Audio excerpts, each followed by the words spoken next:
জেলের জালে ধরা পড়ে 12 ফুট লম্বা বিশাল এক অজগর সাপ। তবে অসুস্থ সেই সাপটিকে সুস্থ করতে চিকিৎসা দিচ্ছেন এক ঝাঁক তরুণ। সার্বক্ষণিক তত্ত্বাবধানে রেখে বন্যপ্রাণীটির দেখভাল করছেন তারা।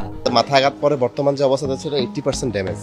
80% ড্যামেজ হওয়ার কারণে এর যে মূল শক্তি আমরা এখনো যা ধরে বুঝতে পারছি প্রচুর পরিমাণে শক্তি, একবার ভাসালে মূলত দাবানো যাচ্ছে না এত পরিমাণ শক্তি। কিন্তু এ যদি পূর্ণ অবস্থা থাকতো আমাদের মতো এখানে 4-5 জন মানুষও একে ধরে রাখার মতো ক্ষমতা রাখে না। জানা যায় গত 9 আগস্ট কুড়িগ্রামের উলিপুর উপজেলায় জেলের জালে ধরা পড়ে 13 কেজি ওজনের প্রায় 12 ফুট লম্বা বিরল প্রজাতির একটি অজগর সাপ। খবরটি চারপাশে ছড়িয়ে পড়লে সাপটিকে দেখতে এলাকায় ভিড় করেন মানুষজন। সে সময় উৎসুক জনতার আঘাতে মাথা থেতলে যায় সাপটির। খবর পেয়ে wild life and snake rescue টিমের স্থানীয় সদস্যরা দ্রুত ঘটনাস্থলে গিয়ে সাপটিকে উদ্ধার করে চিকিৎসার জন্য রংপুরে নিয়ে আসেন। জীবনের প্রথম এই বার্মিজ পাইথন ধরা, তো একটু এক্সাইটেড আর কি, কিন্তু আসলে একাধারে মনও খারাপ, তার কারণ সাপটার মাথায় আঘাত করছিল মানুষ, তার জন্য সাপটা অসুস্থ কিছুটা বাঁচবে কিনা আল্লাহ ভরসা।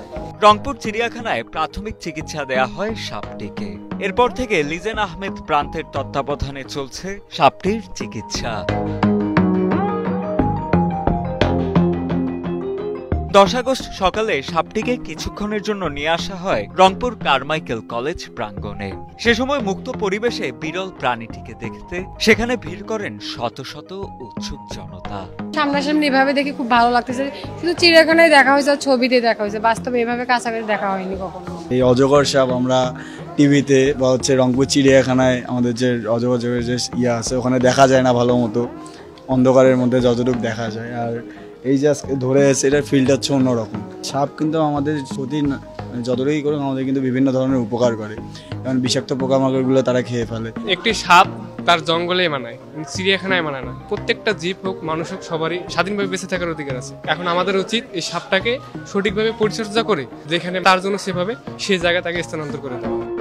Wild life and snake rescue টিমের স্থানীয় সদস্যরা জানান, অজগর সাপ বাংলাদেশে একটি সংরক্ষিত বন্যপ্রাণী। প্রকৃতির ভারসাম্য রক্ষায় এদের ভূমিকা অপরিসীম। তাই সাপটি পুরোপুরি সুস্থ হয়ে উঠলে সংশ্লিষ্ট কর্তৃপক্ষের সম্মতিতে সাপটিকে রংপুরের ইকো পার্কে অবমুক্ত করা হবে বলেও জানান তারা।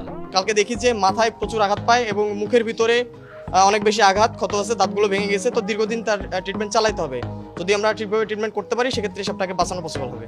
আর এই সাপটা আমরা কালকে ওজন দিয়েছি 13.5 কেজি, প্রায় 12 ফিটের মতো। এই সাপটা যদি সুস্থ হয়, সুস্থ হওয়ার পরে আমরা মিঠাপুকুর ইকো পার্ক, সেখানে কিন্তু আরও বেশ কিছু অজগর রিলিজ করা আছে, আমরা সেখানে রিলিজ করে দিব।